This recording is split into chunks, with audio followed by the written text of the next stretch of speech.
All right. We're back. We're back live. Haven't seen you guys in a minute. Not like I give a damn. Anyways, I'm looking at a lot of great news. I'm seeing a lot of great news right now. So what I'm gonna do is I'm gonna go ahead and chillax, celebrate. I'm gonna celebrate right now with a doobie, and yeah, man, I'm gonna celebrate. I'm gonna celebrate for for everything that's happening around the world. I'm gonna watch this on YouTube, on the TV, and then we'll go from there as my live reaction. Y'all already know. Hold on, let me see. There we go. That's a lot better. Let's go. Let's take a look at what's happening. Let's take a look at what's happening around the world.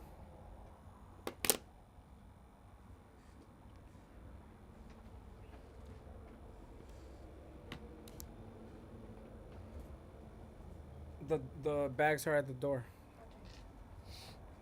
so the delivery just got made. Thank God for Amazon. Thank God for Amazon. Fuck Walmart. They're there. Grab it. Thank God for Walmart. I ask her questions and she don't even know how to answer. It's the craziest shit ever. English is her first language. Is there something there? Yes, one thing. Oh, okay. There. Goodness gracious. They delivered to both of us. Two things should be there: paprika and the seasoning. It should be two things. Oh, it's probably in here. Yeah, I'm pretty sure it is. It's a big bag. Anyways, leave it there. Let's come smoke. It doesn't have to be in the fridge or nothing. We're gonna celebrate. We're gonna celebrate Iran's victory.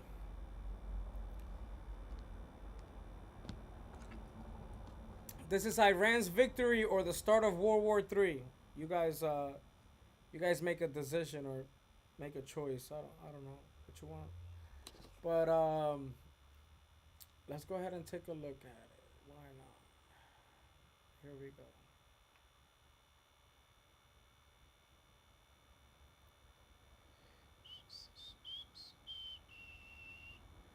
Well, where is Benjamin Netanyahu? Netanyahu. Where the fuck is he? He ran like a bitch. That's where he's at. That motherfucker ran. You know, he's not even in Israel, hiding in a bunker like an insecure coward, rat, pig that he is. He not fighting this war like Zelensky in Ukraine. Zelensky stayed in his country to fight. Not this piece of shit. No, not Benjamin. Apparently they took out his brother too. My condolences. Psych. Here we go. Let's listen in. Let's get the commercial going. It's time to celebrate. Time to light up the cigar.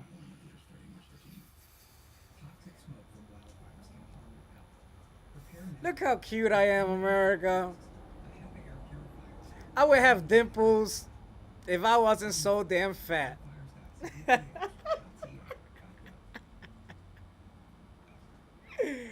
Oh, man. The world woke up to a wave of shock and uncertainty on March 2nd, 2026. After Woo! military Corps announced what it described as a 10th wave of ballistic projectile launches identified as Kibar Shekan towards Israel. Iranian officials claimed these projectiles breached multiple layers of Israeli air defenses and reached locations tied to the Israeli leadership, including what Tehran referred to as the office of Prime Minister Benjamin Netanyahu. In the immediate aftermath, global media and social platforms were flooded with speculation, anxiety, confusion, and geopolitical concern, all revolving around one central question: where is Benjamin Netanyahu? And And what is his condition amid one of the most dangerous Iran-Israel escalations in decades? As Iran's claims spread rapidly, Iranian state media and official channels aired dramatic accounts of the projectile activity.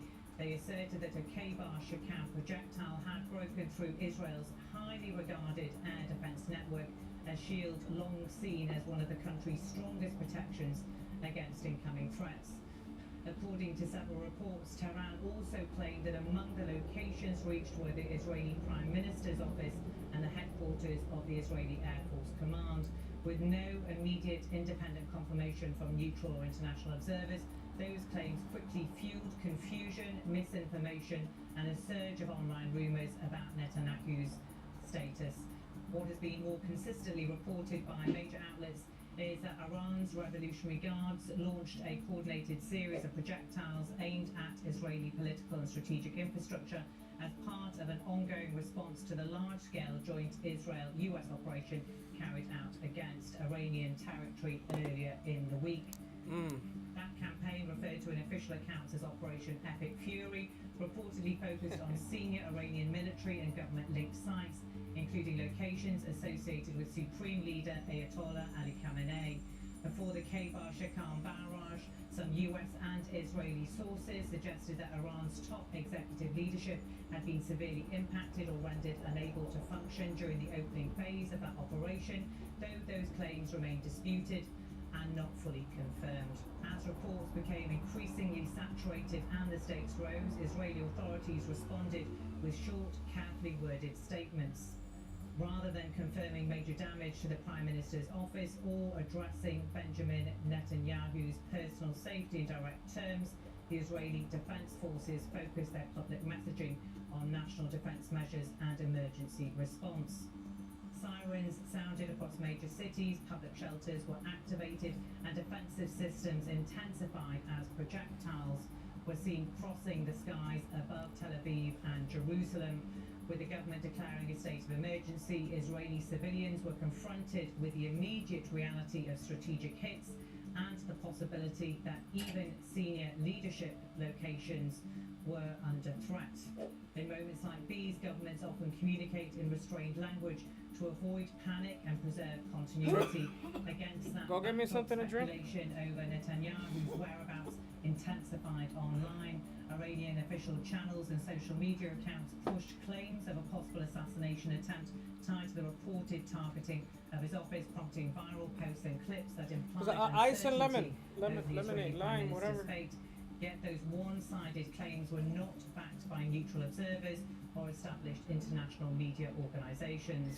In the context of wartime reporting, especially when a government is under direct pressure, confusion, strategic messaging and information warfare often play a major role. From Jerusalem, official spokespeople did not respond with dramatic personal updates about Netanyahu's safety or whereabouts. Instead, they emphasized that Israel's leadership remained in control and that the country's command systems were functioning without interruption. Military and government officials repeated that national decision-making remained active and that Israel would continue its defensive and retaliatory posture. This kind of controlled ambiguity, avoiding precise disclosure of Netanyahu's location during an active projectile emergency, aligns with long-standing wartime practices in modern high-intensity confrontations where operational security takes priority. Cheers! In detail. Netanyahu himself had appeared publicly To Iran. leading up to the Iranian barrage, delivering statements in support of the joint operation against Tehran and signalling a hardline posture. Let me get the restraint. PlayStation He control. urged Israelis to stay united and resilient in the face of what he described as existential threats, portraying Iran's leadership and projectile capabilities as major dangers to regional stability. Damn. It don't sound nothing good. It doesn't sound good. She's funny. He's open-minded. Such messaging has long been central to his political style, but during this crisis it carried added urgency as strategic and civilian sites across Israel came under sustained pressure. For ordinary Israelis, the threat has felt both deeply personal and profoundly national.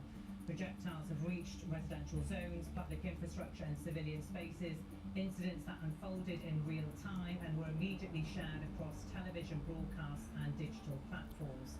While Israel's defense systems intercepted a large portion of incoming projectiles, some still made impact in populated areas. Emergency services have been pushed to their limits and millions of people have taken shelter as alerts sounded across the country.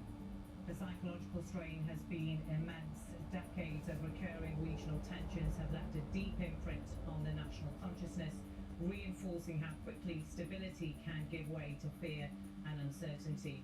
As darkness fell, governments around the world began preparing for wider geopolitical consequences. Countries across the Middle East watched nervously while major powers already involved through diplomacy and military coordination weighed their next steps. The United States, Israel's closest ally, had already participated in a joint operation against Iran, turning the confrontation into something far larger than a direct Israel-Iran exchange. At the same time, Hezbollah in Lebanon resumed rocket activity into northern Israel, opening yet another front in an already expanding regional crisis. In the middle of all this, the question of Netanyahu's exact physical location gradually became less important than the larger strategic reality.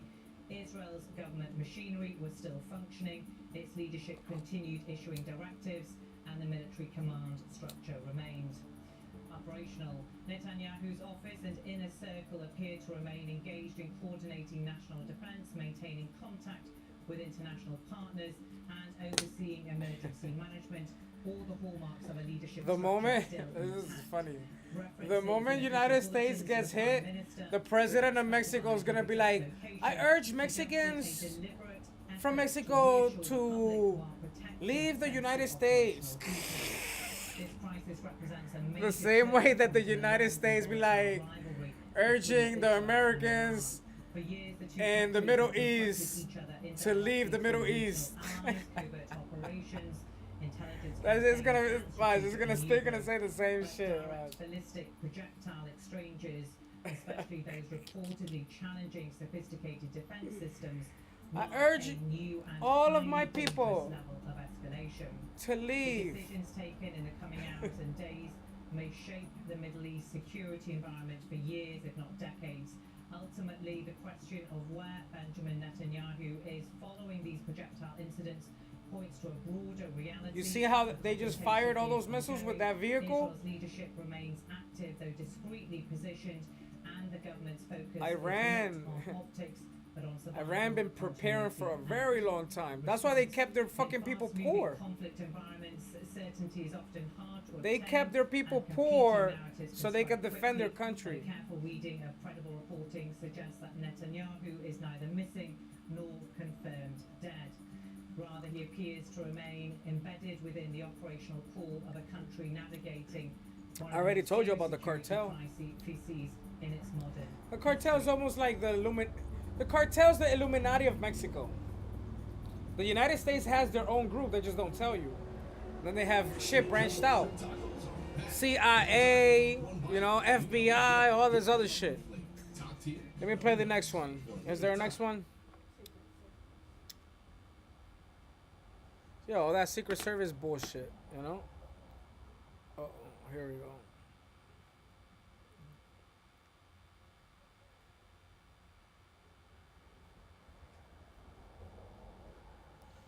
Three hours ago. Okay.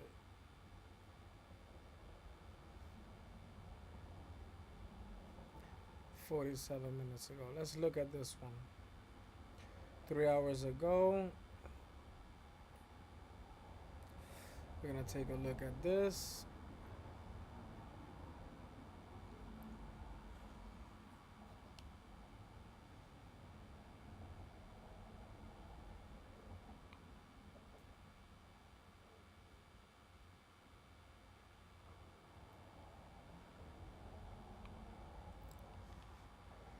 Preparémonos juntos. Aprende cómo preparar tu kit para emergencias en sse.com diagonal prepárate. Find yourself here, outside, on the trail, You mean? on the road, on the run. At a time when Israel is bombing Iran, the war along Israel's northern border has been intensifying. Israeli airstrikes are pounding Hezbollah targets in Lebanon while tanks push deeper into the south. But in a surprising turn, Hezbollah rockets have struck central Israel without warning sirens, a moment that has raised serious questions about Israel's defenses.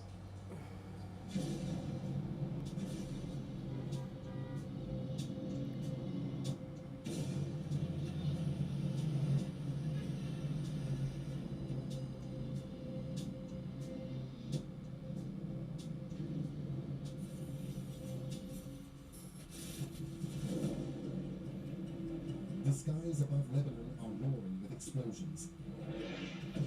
Israeli fighter jets are striking targets across Beirut and other Hezbollah strongholds.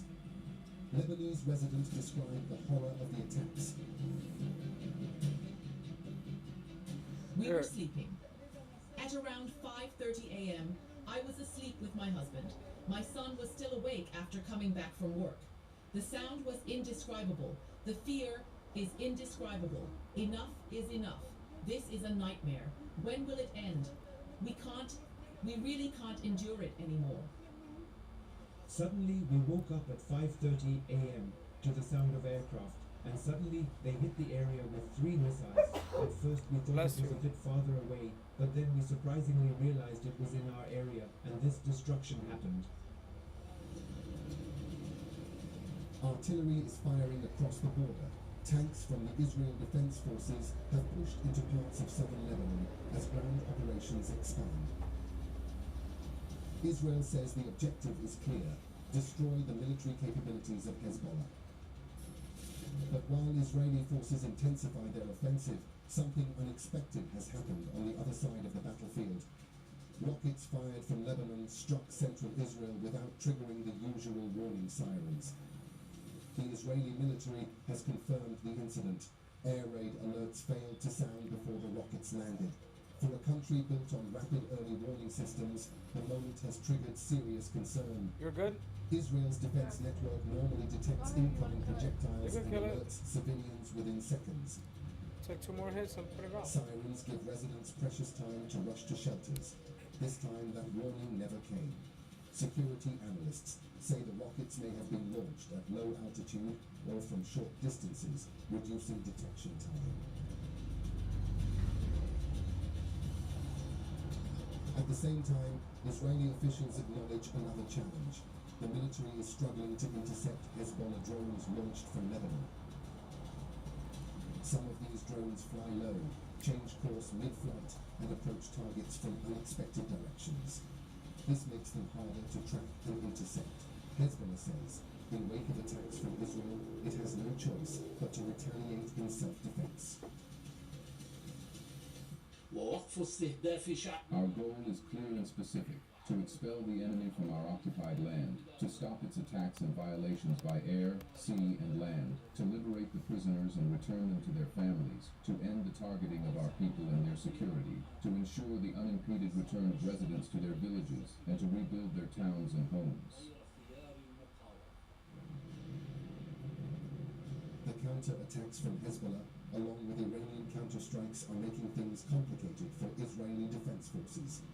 Bureau report, Vion, world is one.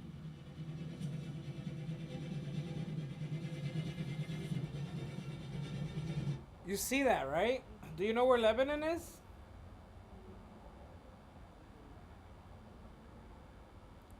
Take a look at where Lebanon is. Come here. Take a look at where Lebanon is. Show me. I can't read.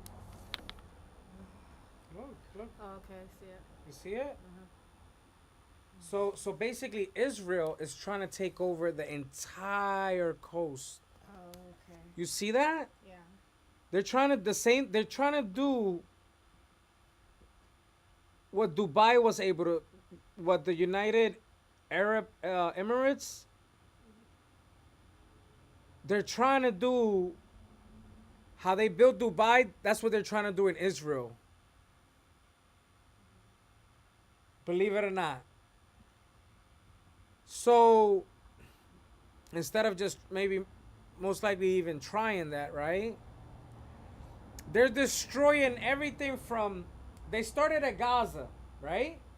They destroyed everything in Gaza, and they're basically going up. And now they're destroying Lebanon. They're trying to destroy Lebanon. They're taking out the locals. They want all those people to become refugees and move to Europe. And so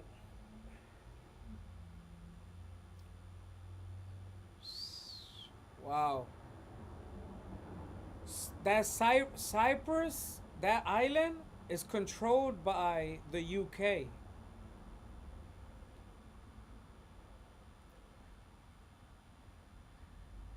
You see that shit?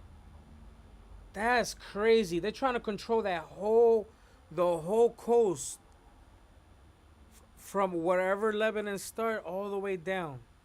They're trying to destroy all that shit. Because what the fuck they gotta do with anything? I don't know. I don't understand why they're attacking them from that side. Were they enemies or what? What's the excuse to attacking them? They're gonna say they got nuclear weapons too or what?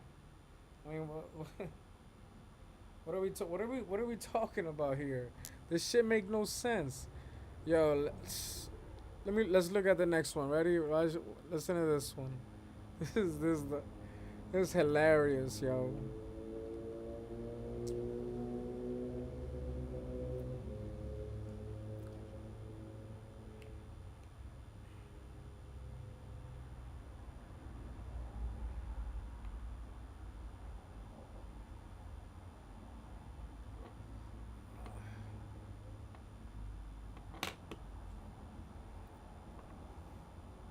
Look at this. Watch this.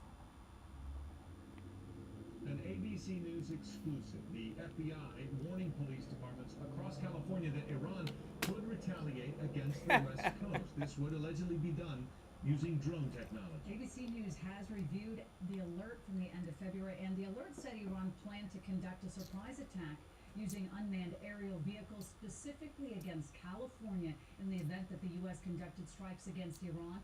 The alert did not have any additional information on the timing, method, target, or perpetrators of the alert. That's a lie, Now, bro. this warning comes as the Trump administration launches more attacks in Iran. ABC's Olivia Rubin is following the overnight. They're not gonna strikes. attack your building. They're gonna attack the airport and the port. This cargo ship Hey, from Thailand exactly. You'll caught get fire. home. Don't worry. Officials now say 3 crew members are You go see your missing, family 32 when it rescued. happens. Several cargo ships in the strait hit by unknown projectiles. According to the British Maritime Authority, Iran claiming responsibility for 2 of those strikes. The strait, a critical passageway for the world's oil supply, now essentially closed. This is one of the pressure points that Iran knew he could use to really force the United States potentially to stop the conflict. They can do this successfully, they're going to stop 20% of the world's oil supply. There are reports Iran is planning to use mines to further disrupt the flow of oil. The U.S. releasing a new video this morning of strikes on Iranian naval ships, saying it's destroyed 16 mine-laying vessels near the strait. The U.S. now says American forces have struck more than 5,500 targets inside Iran since the war began 11 days ago. U.S. Central Command giving an update this morning. Every day, we're striking hard at Iranian ballistic missile and drones. The human cost playing out too. In Tehran, thousands gathering in the streets for officials killed in some of the first strikes of the war. Now to ease Oh, now you're giving the information, huh? For the largest release of oil from the strategic reserves ever. 32 member countries of the International Energy Agency, including the United States, today agreed to release 400 million barrels of oil from their reserves. It's a major move, though not quite clear just yet exactly how much oil will start flowing per day. Olivia Rubin, ABC News, Washington. They say higher education is outdated, irrelevant. We say don't settle for the status quo. They're gonna hit. If they hit military base, maybe San Diego. Where else? You know, shit like that. You gotta look like specific places. They're not, listen. They're trying to paint you a bad picture here. That's not gonna happen, okay? Iran, if Iran is that religious, they don't have to waste their fucking time with American propaganda and actually make you believe that they want to kill Americans in the United States. Okay? That's false news, okay? A different country would attack us before Iran. Iran is protecting itself. That's what Iran is doing. All right? They're painting you right now, they're painting you the wrong fucking picture. It's that simple. FBI, you know who the fuck is the FBI? That piece of shit Indian, Asian, Patel. He's the head of fucking FBI right now. Okay? Caught fucking celebrating elsewhere with the fucking Olympics drinking fucking alcohol. That's your FBI. Fuck the FBI. FBI don't even do their fucking job. FBI. Nancy ended up dead. FBI. They didn't even fucking find nothing. Piece of shit. FBI. Let's go there. Fuck the FBI. Worthless fucking irrelevant piece of shit FBI. Next. Let's go to the next fucking clip. What we got here? This channel is Al Jazeera. ABC full of shit. They gave you some of the truth. They told you 2 truths and a lie.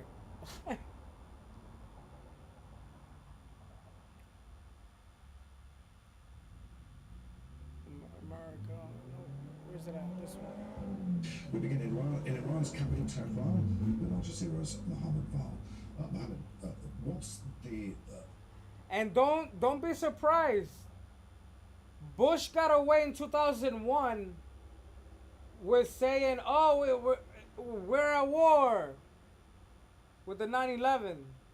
Don't be surprised if the USA attack itself. Somebody in the CIA, somebody do something and attack itself just to say, you see, that's Iran. Now we gotta go to war, and then put a whole bunch of fucking people on the fucking army and everything else.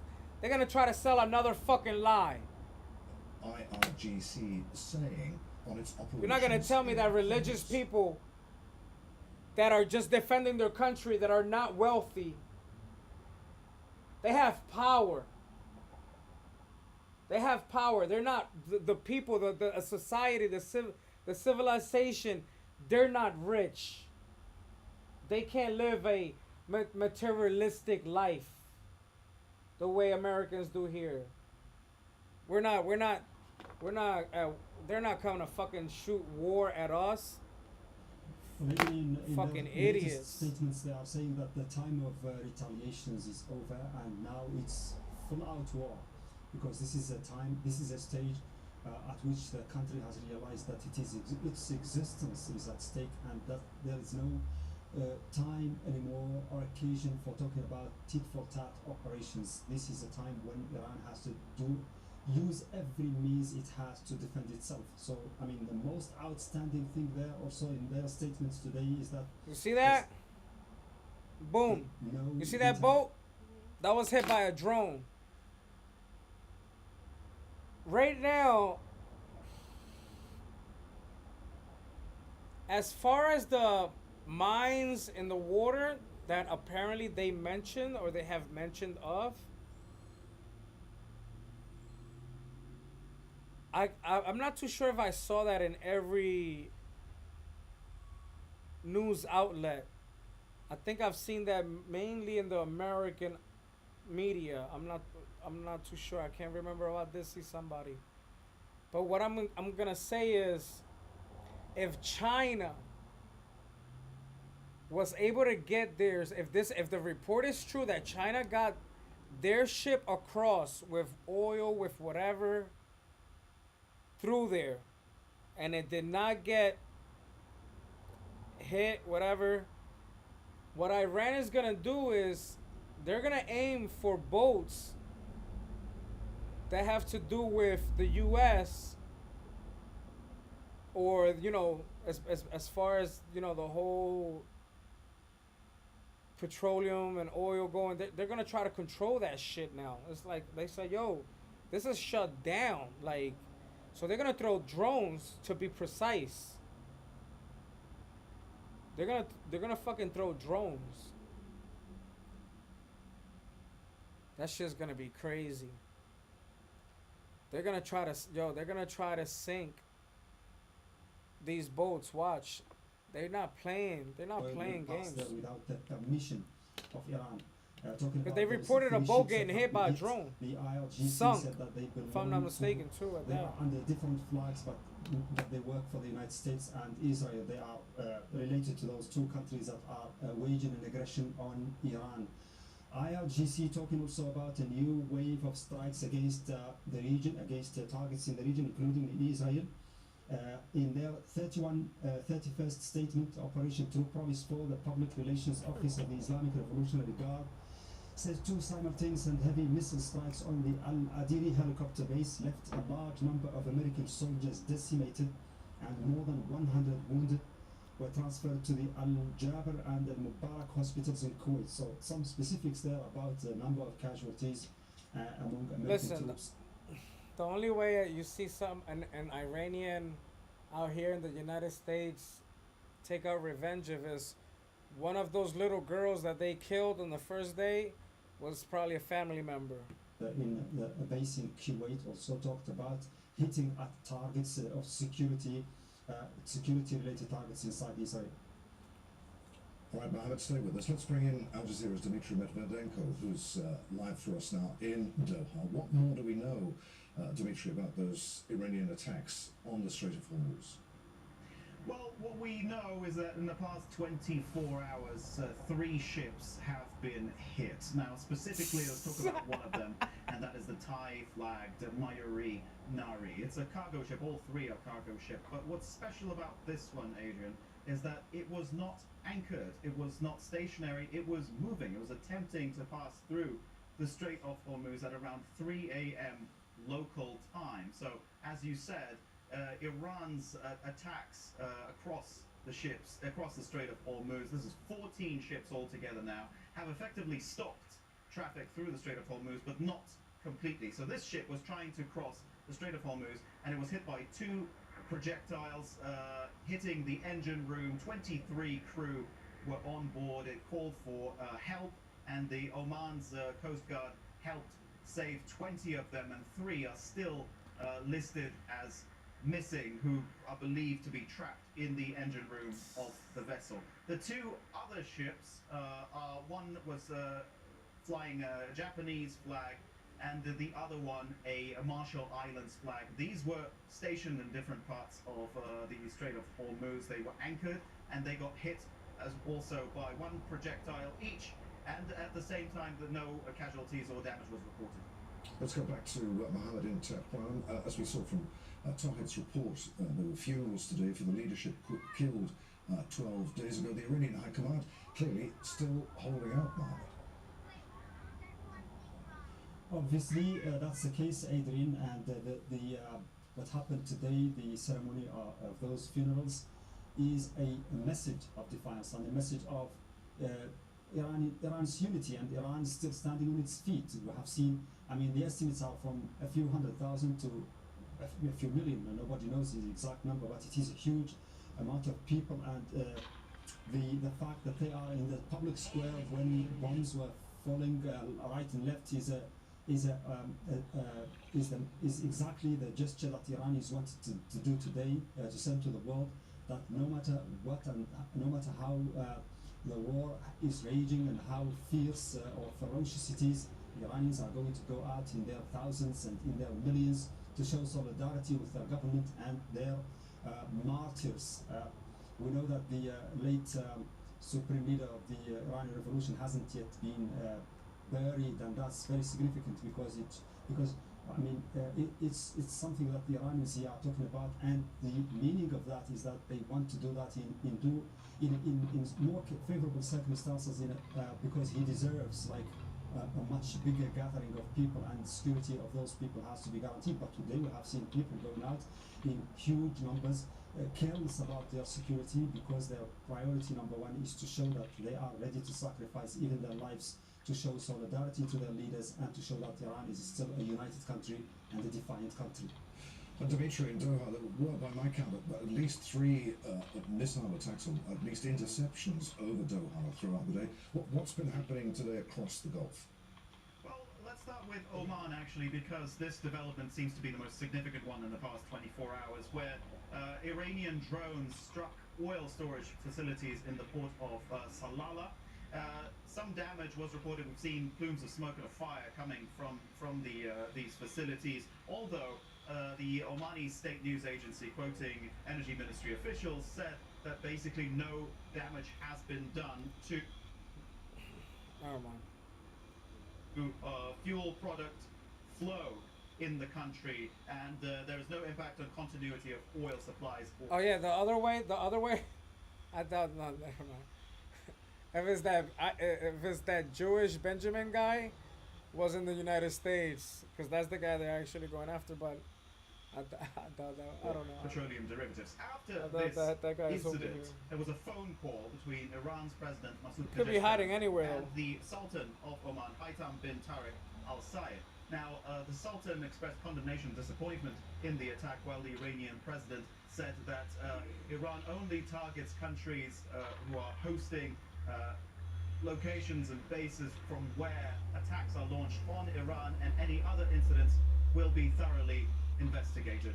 Elsewhere, yes, we had 3 times that our phones were blasting here in Doha, starting from the morning, 2 in the afternoon, but it appears that damage has been somewhat limited and contained. We didn't see any reports of any damage or any casualties coming out from these interceptions. The Qatari Prime Minister Mohammed bin Abdurrahman Al Thani had a cabinet meeting today. It's a regular cabinet meeting for a Wednesday, where he said that Qatar is enjoying safety. It is a blessing, and at the same time condemned these attacks, saying that they're contrary to good neighborly relations in the region, and go contrary to all understanding of regional peace, is damaging regional peace and the global economy. Elsewhere, what we've seen, Saudi Arabia shot down several drones, 11 drones that were headed to the east of the country, to an oil field there. And in the UAE, 2 drones hit Dubai's airport, injuring 4 people. We understand that most of them are staff employees.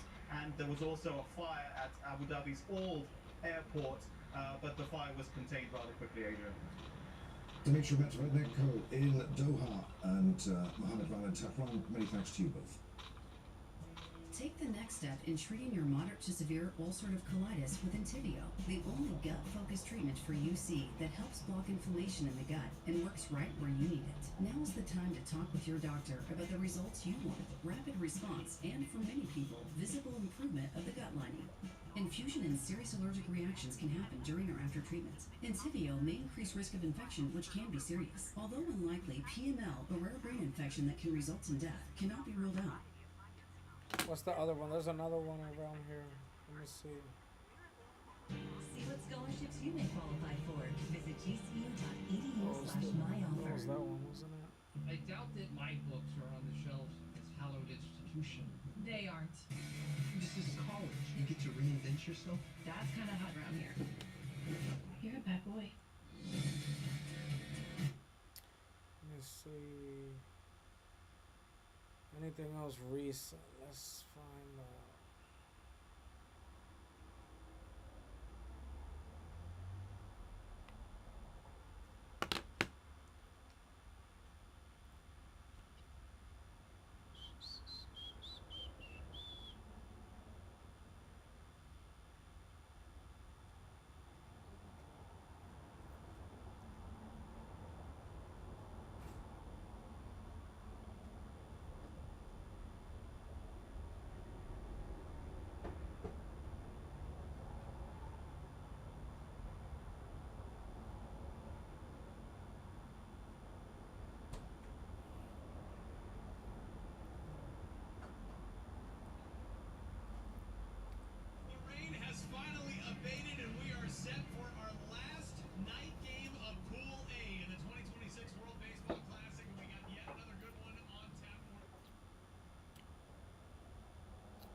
potential last bat of the night for Puerto Rico is a pinch hitter in Emmanuel Rivera.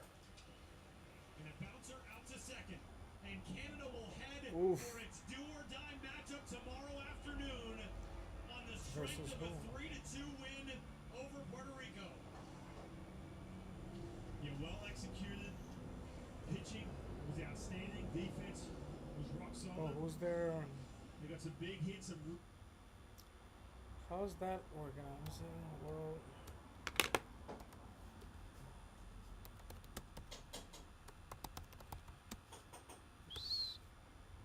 what does that look like right now? The standings. Okay. What the hell?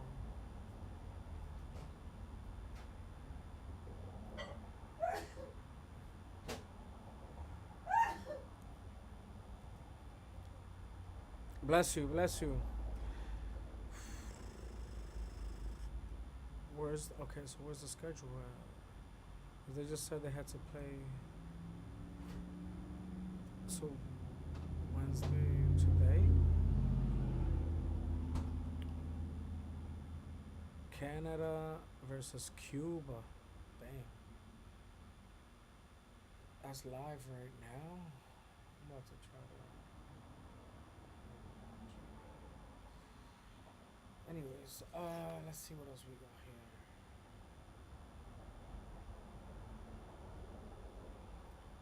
This is fake. That's fake. That FBI shit, that's fake.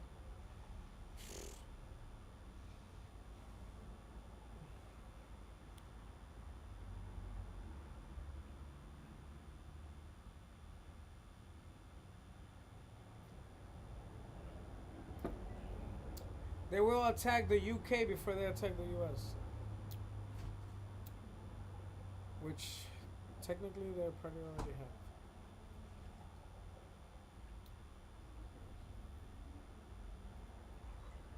Probably, most likely. Because they said that the island was hit. Apparently, maybe a drone, I don't know. And on top of that, I mean, Hawaii. Come on, they're making you believe a fucking fake ass story that they're trying to build up. So the United States is basically trying to tell you that they can't protect you from a drone from Iran. And you're gonna believe it, Inez? Ah, that's so funny. Oh my God. Not even the United States tries to do that. They have to have a base and an embassy in the Middle East in order for them to try it against their enemies over there. So what makes you think that Iran could throw a drone from their country and it's gonna fly across the entire sea to hit California? That's just a fucking lie. You're gonna believe that, Inez? That's a lie.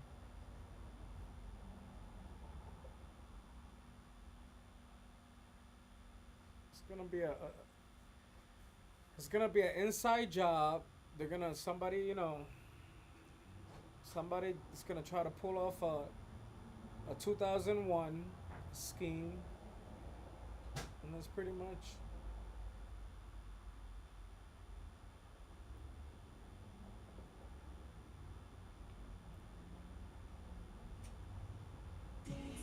That's hilarious. When allergies interrupt, the power of Claritin comes to the rescue. What are you eating? Powerful relief for them.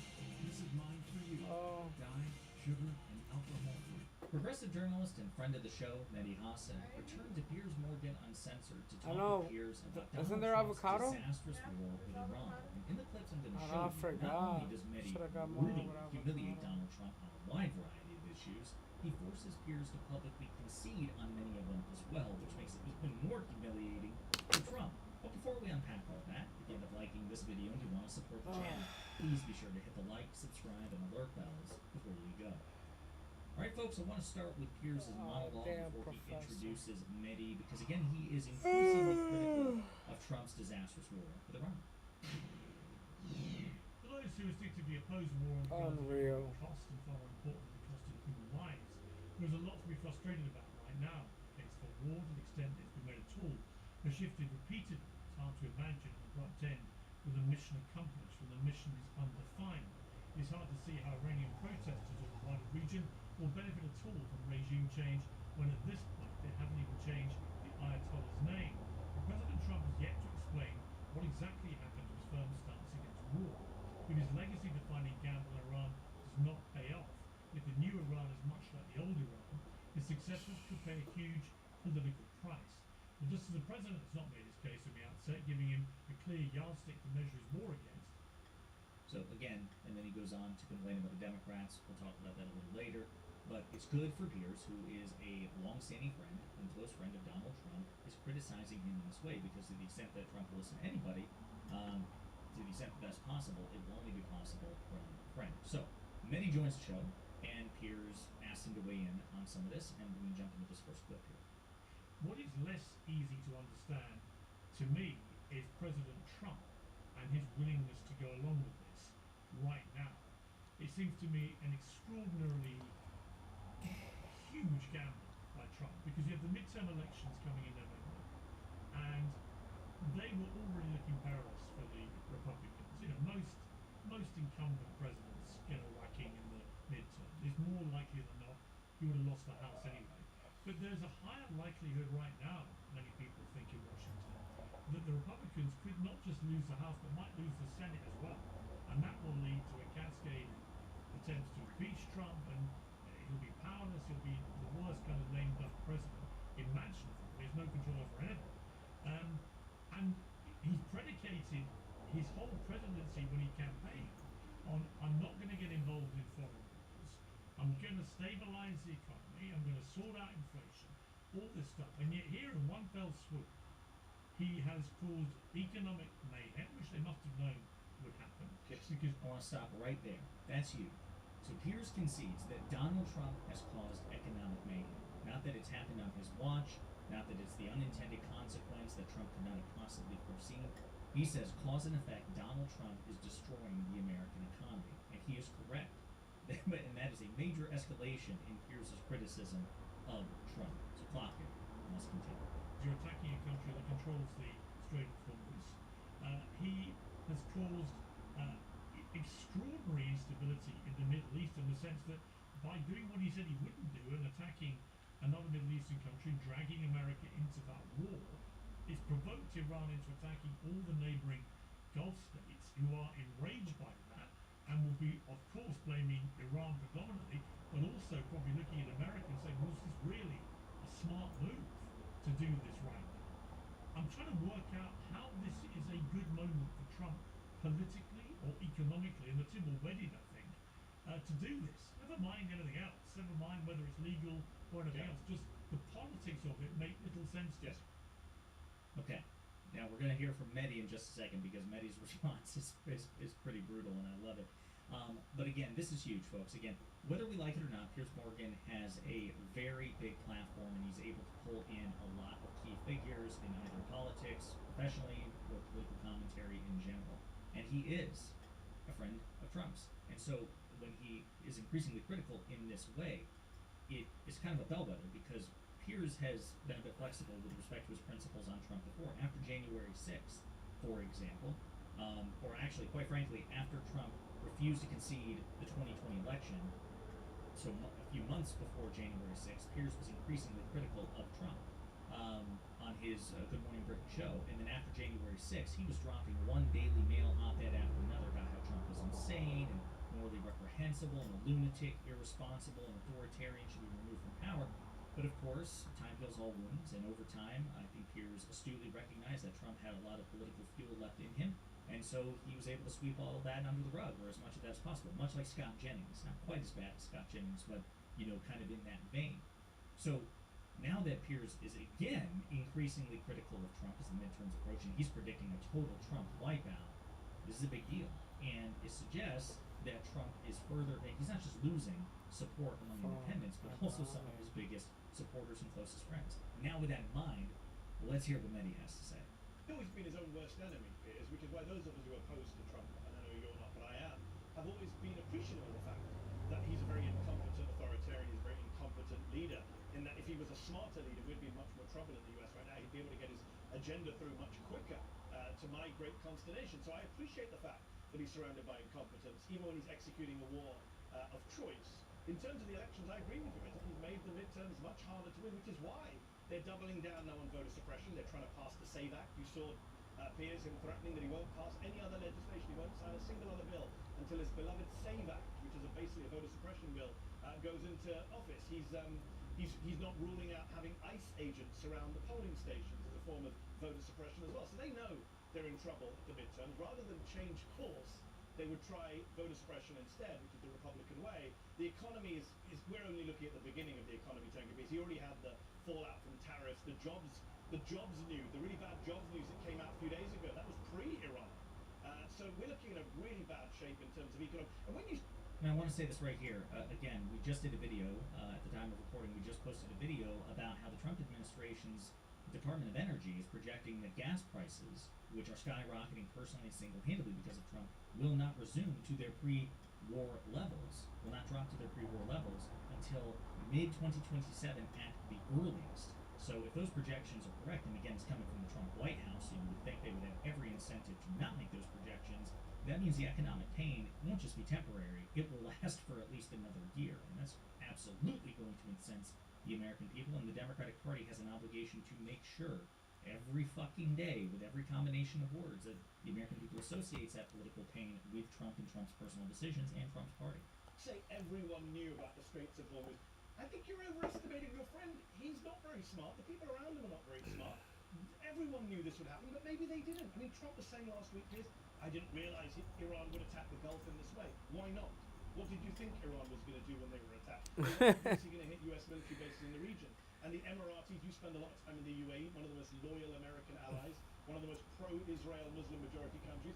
They've come out very sharply. A businessman close to the regime wrote an open letter slamming Trump and Graham as Israeli puppets just this week. So it's not looking good for their alliances in the region. The economy is looking bad. The politics are crazy, but I think this is the problem when you have a man-child as president, when you have someone so easily manipulated. Lindsey Graham is a man who Donald Trump dismissed 10 years ago as a warmonger. He said he's a dumb guy. If you listen to Lindsey Graham, he'll start World War III. Well, guess who's listening to Lindsey Graham right now? Donald Trump is. Lindsey Graham bragged to the Wall Street Journal that he treated Donald Trump like a child. He spoke to him with a, quote, word association game to get him to come along with war. He said he flew to Israel and coached Netanyahu on how to manipulate Donald Trump into war. So that's what happens when you have a man-child in the White House who can be easily manipulated by the last person who spoke to him. Right here, Trump's ice thug shot an innocent person. Trump is out of control. Look at that guy. I'm Antonio Villaraigosa. As governor, I'll stop Everything. Trump this, Trump that. Trump. Vote for me. Huh? I never imagined in a million years this could happen. And I had no idea that the evacuations would lead to... All of them are pieces of shit. Very chaotic. It was so streamlined and so easy to make sure that we got all of our patients the treatments that they needed, which was...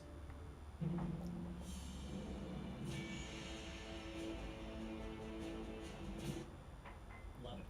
It's 100% true. Donald Trump, that's the problem. Donald Trump is so many things. He is incredibly dishonest. He is incredibly stupid. And this is something that I think probably hurts Piers' feelings, but it's just true. Piers' friend is really dumb. Joe Biden was smarter than Donald Trump. Let's not go. Let's not take it that far. Come on, guys. they're all pretty much just puppets. All right, six. I mean, again, we just.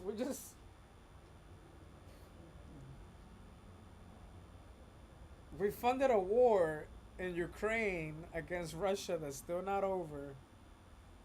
Billions.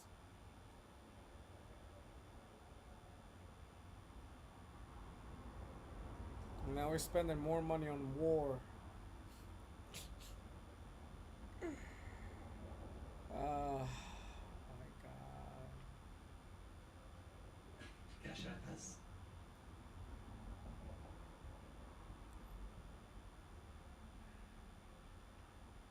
Ori Goldberg joins us now. Ori, you're an Israeli political commentator. You're joining us from Tel Aviv. We've spoken many times before. How are you doing? What have the last few days been like for you? Can you describe that for our viewers? In one word, exhausting. Because the Israeli civil defense system, which was very punctual and very timely during the first days of this war, I'm not going to say it's breaking down, but it's going slightly haywire. We get a lot of alarms. Our defense system is divided into two stages. You get advanced warnings if this is a missile coming in from Iran, because then you have time to run and shelter. And then there are air raid sirens when the missile is very close, but then you're expected to be very close to the shelter or in the shelter itself. If these are rockets from Lebanon, then all you get is air raid sirens, and sometimes the rockets start hitting even before the air raid sirens sound. So during the first days of the war, there were a lot of advanced warnings and a lot of sirens, but they were very much connected to a reality we could chart even as ordinary citizens. Now there is seemingly very little connection between notices of missiles, even notices of interceptions, and the regularity with which Iran seems to be bombing Israel and with which missiles seem to penetrate Israeli airspace. I'm not suggesting that Israel has incurred great damage, certainly nothing the likes of which Iran and Lebanon have taken from Israeli carpet bombings, but there is a growing sense of insecurity that unfortunately does not cause Israelis to get more critical about this war.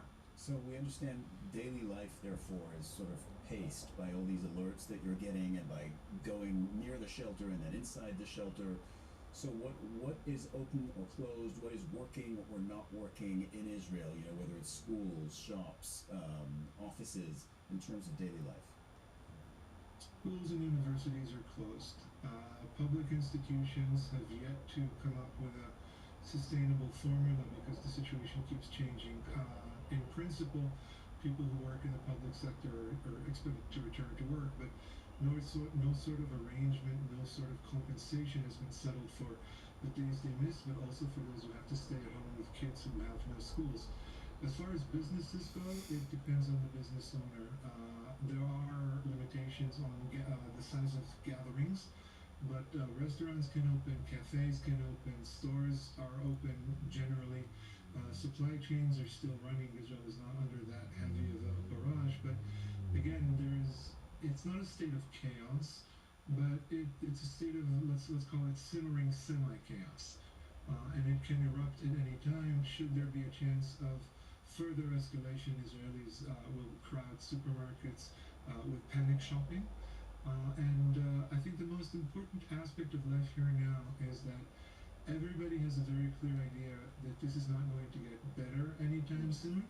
But we don't really know what's happening on the one hand. On the other hand, support pause there if you wouldn't mind. That's what I wanted to ask you. Can you bring us into the conversations that people are having? You know, when in the bunkers or over the phone with their relatives in other parts of the country, you know, what kind of questions are they asking themselves, and how do they perceive for the moment this war going well or not so well?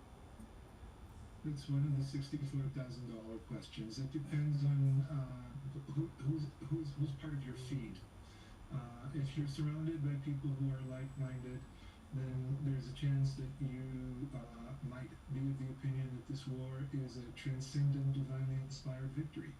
That Israel is single-handedly changing the Middle East by demonstrating to every country in the region that we do have the power, the discretion, and the impunity to do whatever we want to whoever we deem as an enemy. But on the other end of this, you get a lot of people who, at the very least, realize that the boasts of the great achievements made in June of 2025 after the first war with Iran, what President Trump called the 12-day war, these achievements have come to absolutely nothing because Israel seems to be destroying exactly the same installations and facilities that it claim to have destroyed in June of 2025.